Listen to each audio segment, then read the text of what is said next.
Hello, today we're going to do an exercise using a bench. You could do this on any kind of tall surface as long as it's pretty firm.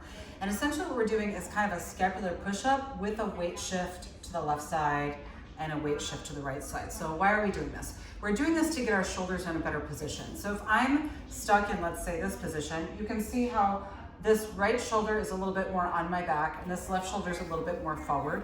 My shoulder blades are actually in a position that's kind of creating that position of the humeral head, which is a fancy word for the ball of this joint.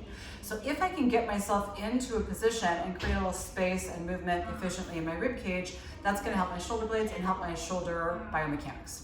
So I'm gonna do this. In the real world, I would have you do this in like a long plank position. And you could put something under your hands, like a yoga block or something like that, so you don't have to have as much weight on your wrists. You can do it with your hands and fists like this, but it's a lot harder, okay? So you wanna have a little weight into your hands. And when I say into the hands, I mean the thumb mound, the middle of the hand, and then the pinky mound. You don't wanna be rolling to one side or the other. So we're gonna be here in our position. And I'm just gonna take a nice deep breath into my ribs. Exhale, press away and get some space in between my shoulders. So what I wanna do first is do that breathing that we know how to do into our full rib cage, and then exhale from my lower core. And then I can shift a little over to the left side. Inhale into the ribs.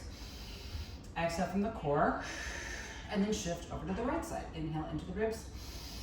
And exhale into the core. So because of the position of my ribs, it's a lot harder for me to weight bear on this left side. I want to spend a little extra time over there. And as I'm doing that weight shifting, I'm really thinking about exhaling from the core. So I don't want to be exhaling by dropping the ribs down. I want to be exhaling almost like I'm pulling my side waist in and my lower abs in. So I get that good compression and stay broad across the back of the shoulders. And that's the exercise.